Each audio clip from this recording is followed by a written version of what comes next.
Bonjour, dans cette vidéo, la correction des deux exercices 12 et 13 qui sont en fait assez rapides quand on maîtrise bien le cours. Alors, vous avez une fonction qui est représentée ici et déterminée en justifiant le numéro de la figure ci-dessous, en fait elle est là, hein, ci-contre, où est représentée la fonction dérivée de f.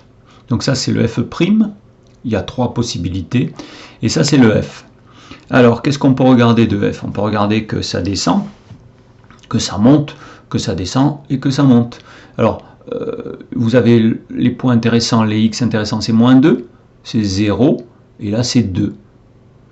Donc, en fait, ce qu'on peut établir, c'est le tableau avec les flèches, le tableau de variation, et donc on pourra en déduire la dérivée quand c'est qu'elle doit être positive ou quand c'est qu'elle doit être négative.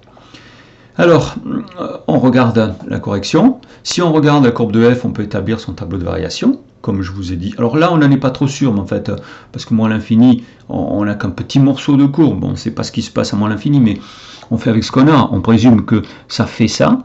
Alors, ce qu'on est sûr, c'est ce qui se passe ici. Hein. Alors, on peut en déduire le tableau de signe de f'. On doit avoir, ça doit être négatif. Là, ça doit être positif. Là, ça doit être négatif, et là, ça doit être positif. Ça, c'est le f'. Alors, normalement, le f', dans un tableau de variation, il est avant.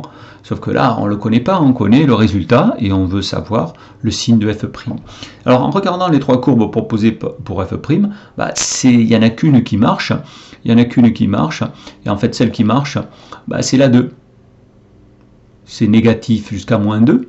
C'est positif de moins 2 jusqu'à 0. C'est négatif de 0 jusqu'à 2. Et après, c'est positif. Voilà, il n'y a que celle-là qui correspond au tableau que je vous ai montré. Tableau de signes. Alors, on passe à l'exercice, l'exercice 13. Alors, l'exercice 13, c'est un peu l'inverse. Hein. Vous avez ici le f', et il faut, entre les deux, trouver quelle est celle qui correspond à f. Alors, on pourrait partir des fonctions qui sont là, mais comme il n'y en a qu'une ici, on va partir de celle-là, c'est plus simple. Ça, c'est ce qui est sûr, c'est la dérivée.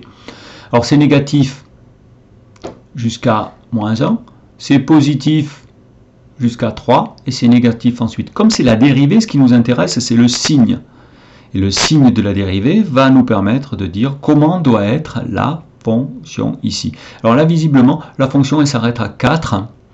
Hein, la fonction s'arrête à 4, donc là, comme ça continue, on ne sait pas ce qui se passe. Là, peut-être qu'à 4, on aurait quelque chose ici. Mais en fait, ça suffit pour pouvoir répondre à la question.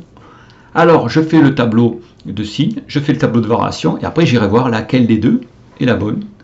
Donc, je vous montre le tableau de signes. Le tableau, donc, ici, en regardant la coupe de f', on a le signe. Moins, plus, moins.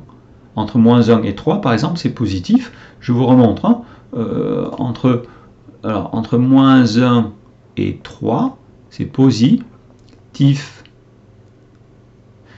Alors, une fois qu'on a établi notre tableau, on peut établir les flèches. Pour f, ça doit descendre, ça doit monter, ça doit descendre. Alors, c'est laquelle qui descend, qui monte et qui descend à ces valeurs-là? Vous regarderez entre C2 et C3. Alors, ici, ça c'est négatif, donc elle doit descendre jusqu'à moins 1. Après, elle doit monter de moins 1 à 3. Elle doit monter de moins 1 à 3. Et après, ça redevient négatif, elle redescend. C'est la courbe que j'ai appelée C3. Ici. Voilà. Donc là, c'est un exercice assez simple. Hein. Je pense qu'il n'y a pas trop de calcul.